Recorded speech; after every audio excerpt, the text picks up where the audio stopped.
Most states require school districts today to do planning.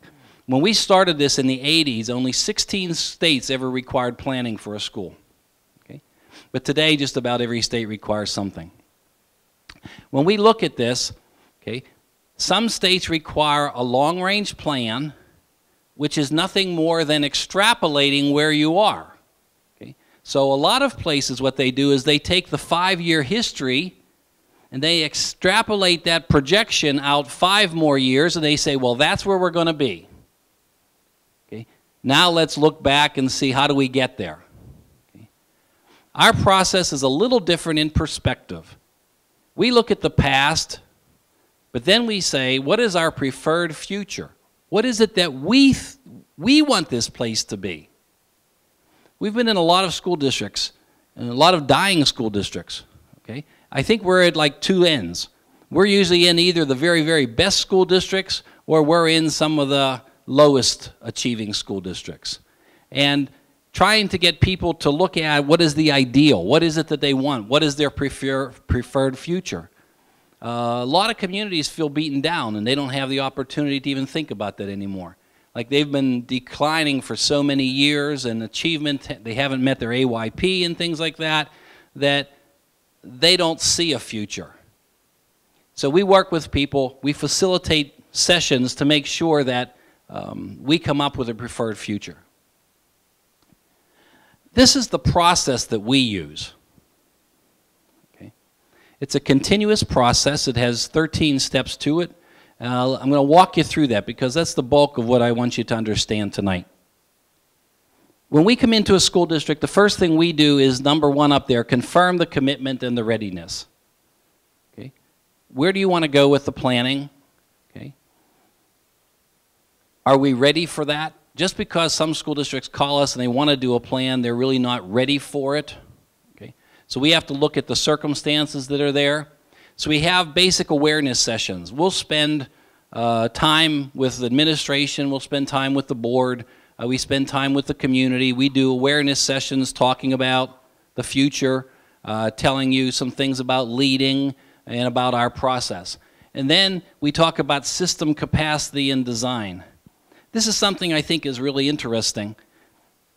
If we facilitate, if we have a planning session, and I feel that it's my job in that planning session to push you as hard as I can, okay, to make you think, okay, to take you to a level almost that becomes uncomfortable and you start to push back.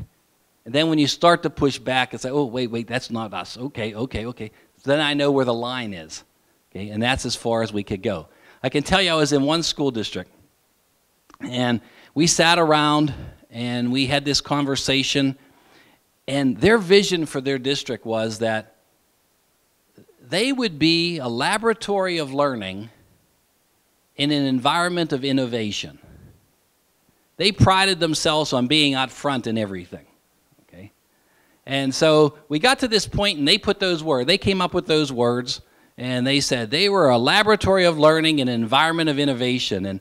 And so we're sitting and looking and talking about this, and what would this look like? And so what would the district be like for kids? What would it be like for teachers? Okay, what would we expect? What would parents expect in a district like that? And then all of a sudden, there was one gentleman put up his hand. He said, you know, that makes me uncomfortable. I'm not sure that's who we are.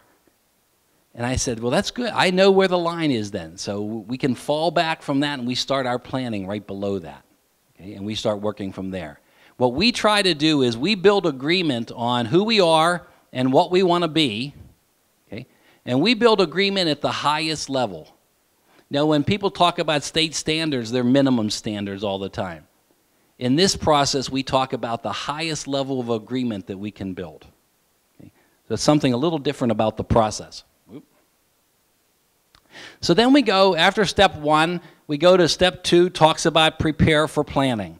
How do we prepare for planning? Well, first of all, we ask that you send at least one person, usually a school administrator, to a planning session for us. We have a 1-week training session. And during that training session, they'll learn everything about this process. They'll know what's coming all the way. They know what they have to prepare. How do they get things ready? what they have to go out into the community and share, okay, how many different sessions, all the different kinds of participants we can have, and so forth. Second, we start talking about planning. And I know I've seen Dr. Smith do that already just on your website, and I've been reading and different things that I know about the district. If people have told me, we communicate a good bit. We talk about planning. We've been talking about our vision already. So we look at that. And then third, we collect vital signs. Most districts can identify about a dozen things that they think are very, very critical to their existence. Okay? And so we ask you to put together an executive summary. And the nice thing about it is once you have it, then it's easy to keep it updated. And a lot of times if you're applying for grants to foundations and other philanthropic organizations, you need that and you have it in your hand and it's ready to go anytime something comes up. So we ask you to do that so that all the planning team members have a baseline of knowledge about your district. So that's step number 2. Step number 2, I'd say one other thing there, and that is when we communicate, this is the point where we tell people this is an inclusive process. Anyone who wants to participate will be able to participate. Okay? Now there are 3 different levels of participation. The first one is we're going to look for about 25 people who make up a microcosm of the school district who are willing to give us 6 or 7 full days for planning. Okay? So there's a number of people with that. Usually the board and the superintendent work together with people who are recommended, people who volunteer, or people we know need to be on that team to help us. We're looking at parents, community members, teachers from different levels. We want school administrators. We want some central office people. We want some board members there. So we want a microcosm of your district.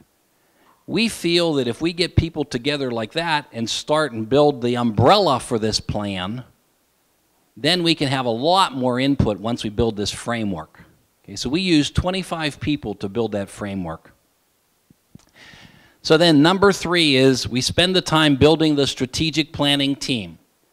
Strategic planning team, 25 members, microcosm of the school district. They're willing to give us 6 to 7 full days over the course of the next 6 to 9 months.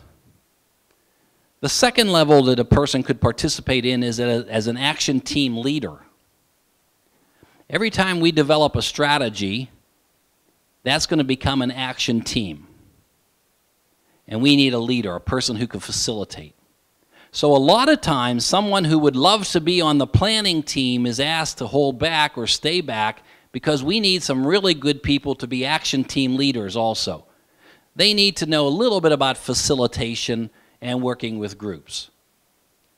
Okay. So if we end up with, 4 strategies, I think you have 6 strategies now that I saw on there. 4 goals, okay. So those are like our strategies that we talk about. Okay. So if there were 4 strategies, we would have 4 action teams working at the same time, trying to develop action plans for each of those strategies or goals that you have. Okay.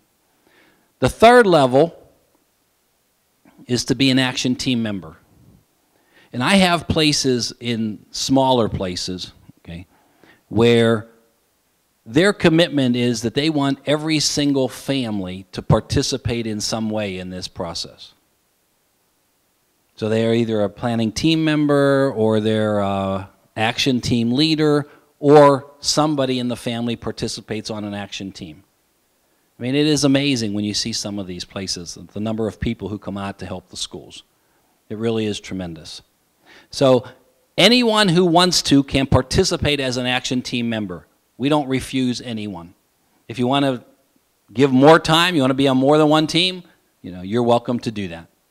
So we look at different ways of doing that. Sometimes our action teams all meet on the same night of the week because that way some of us can be around, the superintendent can visit once in a while, or different people are around. Other places they need, because of scheduling and that, they need to be